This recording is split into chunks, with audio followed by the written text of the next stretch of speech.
नमस्कार। काफ़ी देर रात इस लाइव सेशन में आपका स्वागत है। और जो कैप्शंस इस लाइव में लिखा गया है वो आपके समझने के लिए काफ़ी है कि आखिर इस वक्त लाइव आने के पीछे का क्या मकसद है। दरअसल हालांकि काफ़ी देर बाद मैं आप लोगों से जुड़ पा रहा हूं इस खबर को लेकर के, जिसमें मैंने लिखा है कि 7 दिन बाद राजभवन से एक आवाज़ आई है। और जो आवाज़ आई है राजभवन से वो उसमें सब कुछ है। एक तरीके से सवाल है, निर्देश है और गुस्सा भी है, एक तल्खी से एक तरीके से बातचीत भी है।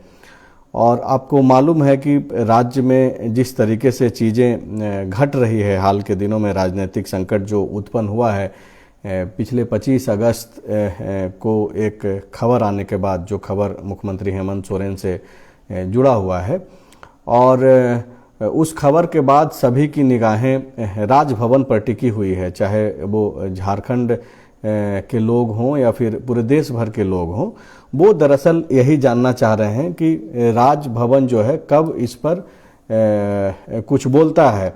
और बाकियों को अगर दरकिनार भी कर दें तो खुद जो मुख्यमंत्री हेमंत सोरेन और उनकी जो पूरी कैबिनेट है, जो पूरा यूपीए गठबंधन है जिसकी सरकार झारखंड में चल रही है, वो लोग भी बाकायदा बीते शाम को यानी कि रविवार शाम को मुख्यमंत्री आवास में बैठ करके एक प्रेस कॉन्फ्रेंस की और उसमें बाकायदा उन्होंने सवाल भी उठाया कि भाई राजभवन क्यों नहीं कुछ बोल रहा है। लेकिन आज जो ये लाइव में हम लोग जुड़े हैं, दरअसल उसके पीछे कुछ और मकसद है। जो आवाज़ आई है राजभवन से वो उस राजनीतिक संकट पर कुछ नहीं है। दरअसल ये जो अंकिता हत्याकांड का जो मामला है उस पे राजभवन ने जो है तकरीबन 6:15 बजे एक राजभवन के तरफ से जो ऑफिशियल जो ग्रुप है, जो राजभवन के जो पीआरओ हैं, अधिकारी हैं, उनके द्वारा राज्यपाल के जो द्वारा जो चीज़ें बोली गई है वो प्रेस रिलीज के रूप में जो है हम लोगों तक भेजी गई है। और तकरीबन 6:15 बजे ही भेज दिया गया था। हम लोग काफ़ी देर से आपके पास इस खबर को लेकर के आ रहे हैं, उसके लिए सबसे पहले माफ़ी भी चाहेंगे कि काफ़ी देर हो गई। लेकिन उसमें है क्या कुछ जो एक कैप्शन लिखने पे हम लोगों को मजबूर होना पड़ा कि 7 दिन बाद राजभवन से आवाज़ आई है, जिसमें गुस्सा है और सवाल भी है और निर्देश भी है। तो सबसे पहले तो आपको सुनाते हैं कि ये जो पूरे राज्य भर में ही नहीं, देश भर में दुमका जो है आज चर्चा में बना रहा। और वजह आपको मालूम है कि ये जो अंकिता हत्याकांड जिस तरीके से हुआ है वो काफ़ी दुखद है, काफ़ी अफसोसजनक है। इस तरीके की घटना जो समाज में हो रहा है वो काफ़ी पीड़ादायक है। और इसी पर राज्यपाल रमेश बैस ने काफ़ी दुख उन्होंने जताई है और चिंता भी जाहिर की है और सवाल भी खड़े किए हैं। राज्यपाल रमेश बैस ने अंकिता हत्याकांड मामले में उन्होंने डीजीपी से फ़ोन पे बातचीत की और बाकायदा उनको कई सारे निर्देश भी दिए हैं, जैसे कि फास्ट ट्रैक गठन को लेकर के, कि फास्ट ट्रैक कोर्ट के जरिए जो है अंकिता और उसके घर वालों को जो है न्याय दिलाया जाए। लेकिन इसमें जो सवाल खड़ा किया है उन्होंने कहा है कि राज्य में दरअसल कोई सुरक्षित ही नहीं है। और जिस तरीके से रविवार की शाम को मुख्यमंत्री आवास से राजभवन के ऊपर जो सवाल खड़े किए गए थे राजनीतिक संकट को आधार बना करके, आज एक तरीके से आप देखिए कि अंकिता मामले में जिस तरीके से राज्यपाल ने न केवल हस्तक्षेप किया है बल्कि मुख्यमंत्री हेमंत सोरेन की सरकार पर लापरवाही का आरोप लगाया है और बाकायदा ये कहा है कि राज्य में कोई भी सुरक्षित नहीं है। ये बहुत ही बड़ी बात है। जिस तरीके से राजभवन से जो ये प्रेस रिलीज जारी हुई और उसमें जो ये चीज़ें कही गई है वो काफ़ी जो है चिंताजनक है और राज्य सरकार के लिए जो है काफ़ी एक तरीके से किरकिरी कराने वाली बात है। देखिए उसमें उन्होंने कहा क्या है। राज्यपाल ने कहा कि इस प्रकार की जघन्य व पीड़ादायी घटना राज्य के लिए शर्मनाक है। ऐसी घटनाओं से राज्य की छवि पर विपरीत असर पड़ता है। प्रदेश की जनता घर, दुकान, मॉल, सड़क कहीं भी सुरक्षित महसूस नहीं कर रही है। यानी कि सीधे सीधे राज्यपाल ने मुख्यमंत्री हेमंत सोरेन की सरकार पर काफ़ी गंभीर सवाल खड़े किए हैं। और राज्यपाल ने कहा है कि राज्य में मुख्यमंत्री हेमंत सोरेन के नेतृत्व में कोई भी कहीं भी सुरक्षित नहीं है, चाहे आप घर में रह रहे हों या फिर सड़क पे चल रहे हों या फिर मॉल में खरीदारी कर रहे हों, कोई भी सुरक्षित नहीं है। ये काफ़ी गंभीर टिप्पणी है राज्यपाल की। और बाकायदा उन्होंने कहा है कि पहले भी इस तरीके की घटनाओं पर वो राज्य के मुख्य सचिव हों या फिर डीजीपी हों, उन लोगों से वो बातचीत करते रहे हैं, कई दिशा निर्देश देते रहे हैं, लेकिन फिर भी जो है उस पर कोई खास असर नहीं पड़ रहा है। और जिस तरीके से राज्यपाल ने सवाल खड़े किए हैं, उनके अनुसार वो ये मान रहे हैं कि राजभवन से जो चीज़ें जो निर्देशित हो रही है उसको गंभीरता से नहीं लिया जाता है। और यही वजह है कि दोबारा से इस तरीके की घटना जो है झारखंड में हो रही है। इसके अलावे उन्होंने 2 लाख रुपए की जो आर्थिक मदद है पीड़ित परिवार को, वो भी देने का ऐलान किया है। जो विवेकाधीन जो राशि होता है राजभवन के पास, उससे उसके पास से जो है वो 2 लाख रुपया दिया जाएगा।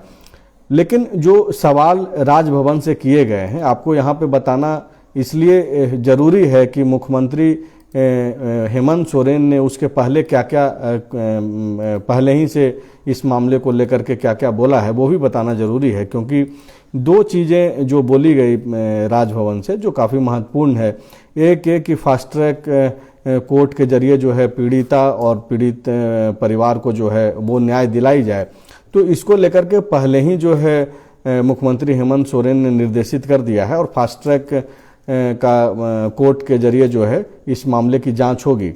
साथ ही साथ मुख्यमंत्री हेमंत सोरेन ने 10 लाख रुपए की आर्थिक सहायता की घोषणा भी की थी, जो कि उस दुमका के जो पदाधिकारी हैं, जो जिलाधिकारी हैं, उन लोगों के द्वारा चेक निर्गत कर दिया गया है पीड़ित परिवार को। ऐसी सूचना जो मुख्यमंत्री के जो सूचना जनसंपर्क विभाग है, जिसके जरिए पत्रकारों तक खबरें पहुंचती है, उसके माध्यम से हम लोगों को बताया गया है कि वो 10 लाख रुपए का चेक भी जो है सौंप दिया गया है।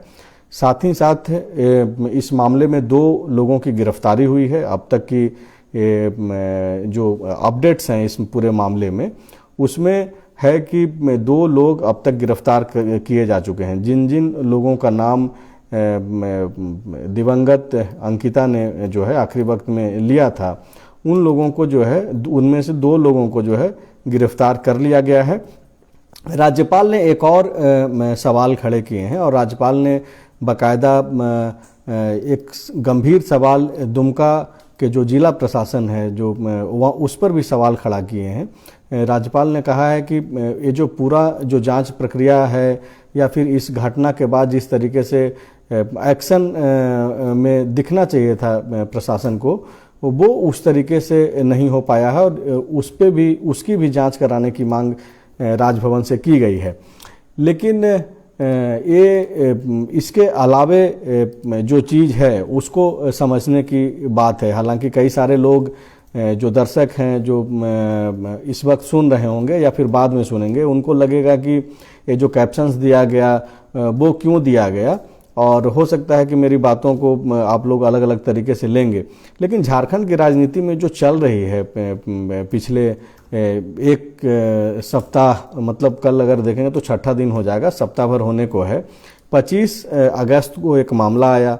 उस मामले के बाद से जो है राजभवन से लगातार खामोशी बरती जा रही है। तब जबकि मुख्यमंत्री हेमंत सोरेन के कैबिनेट के लोग मुख्यमंत्री आवास से सवाल खड़े कर रहे हैं, और उसके बाद जो है आज जब राजभवन पिछले 7-8 दिनों से जिस तरीके से वहाँ से कोई भी खबरें निकल करके नहीं आ रही थी, और आज जब अंकिता वाले मसले पे काफ़ी पूरा राज्य सक्रिय है, पूरा राज्य ही नहीं पूरा देश जो है एक तरीके से देख रहा है, और कई सारे सवाल भी खड़े किए जा रहे हैं, खास करके ये जो मामला हुआ है।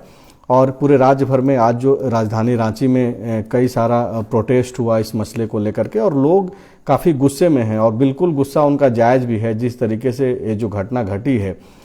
लेकिन इन सब के बीच जो मैं यह इस लाइव के जरिए आप तक जो खबरें लेकर के आया हूँ, वो मुझे इन सब चीज़ों में होने के बावजूद एक चीज़ जो बीच की जो चीज़ जो दिख रही है वो ये है कि कल राजभवन पे मुख्यमंत्री हेमंत सोरेन की कैबिनेट ने सवाल उठाया मुख्यमंत्री आवास से, और आज ये उम्मीद जताई जा रही थी कि जो चीज़ें अब तक अटकलों में है या फिर सूत्रों के हवाले से चल रही है उस पर कोई मुहर लग सकती थी, लेकिन वहाँ से आज भी कुछ स्पष्ट नहीं हो पाया।